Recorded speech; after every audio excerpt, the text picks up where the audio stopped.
Seems poetic, I suppose, that a guy who started acting with a tiny bit part on Sex and the City should end up deemed Sexiest Man Alive.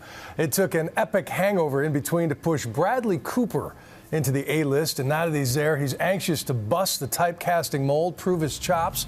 And here's ABC's Chris Conley with the Nightline interview. Hut, hut, hut, hut. Odds are you know Bradley Cooper from his work in such R-rated comedies as Wedding Crashers. Big tree fall hard, right? How many fingers I got up?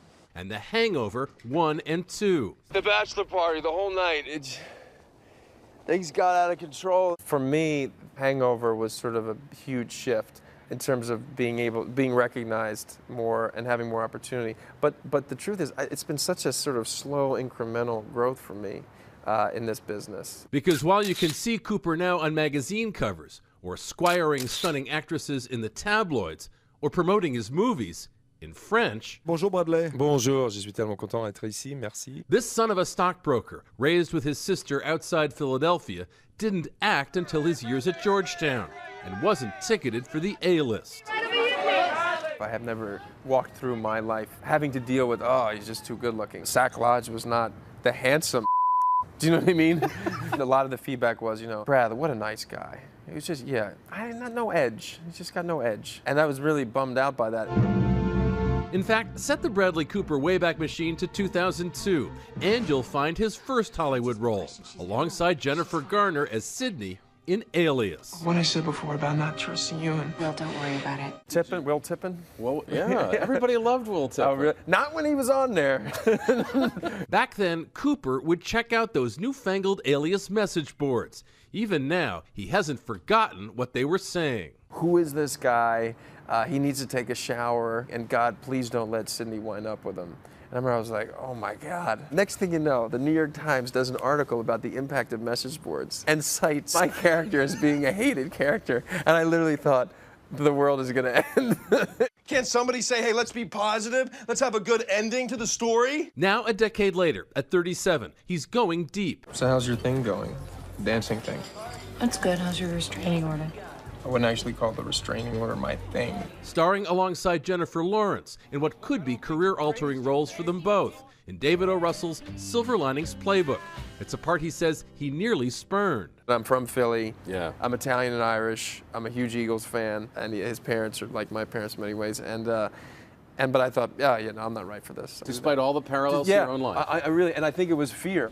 Everything good? Mm-hmm. I've never really cried on film. I've never had to do that. He does that and a lot more, as straight out of the asylum, Pat, all too eager to win back his wife and to joust with his father, played by Robert De Niro. She's gone. She's not around anymore. Nikki left. The film's being buzzed about for end-of-the-year awards and such, but to some minds, Cooper's already enjoyed the ultimate acclaim. While shooting the movie, he was named People magazine's Sexiest Man Alive. I remember when I got the call, I was in the trailer, we were in between shots, and I really did think it was a joke. And then I thought, oh, people aren't gonna like that. Bradley Cooper is just fine, but Ryan Gosling is divine. You are the only Sexiest Man Alive whose selection was ever picketed. Yeah, exactly. Outside the People it was magazine brutal. offices. It was brutal. What would you say the key features of your reign have been? The key features. Now that it's winding down. And I actually petitioned myself to see if I could, usually there's a cutoff. I wanted to make it 2 years. A 2-year reign? Yeah, so I was hoping. Yeah, like Bloomberg. I think honestly it makes everybody else feel better than if this guy's the sexiest man, then I'm doing pretty well. His unexpected stature in this unlikely career has an even more improbable origin. A female student at his high school, whom he vowed somehow to follow to Georgetown. They had the yearbook where they would say where everybody was going, and then they had the dot, like 18 dots, sure. And then Georgetown University. And I thought, oh, that sounds right. But he was rejected. A year later, he tried again and got in. And I ran downstairs with my father, and we were so happy. Wow. Yeah, it was a huge thing. It was a huge lesson, don't give up. His time there would lead him to his life's ambition, acting. Let me tell you something. You don't know anything about my marriage, okay, Dad? All right? And eventually to a blessing of sorts from his once skeptical father, who died last year. When he saw my thesis, I still remember it, which was The Elephant Man. Afterwards, he sort of hugged me and he was crying and he was like, you gotta do this for your living. And I saw the switch happen. What's that like? It was awesome. Yeah, it was amazing. That was incredible. I'm Chris Connolly for Nightline in Los Angeles.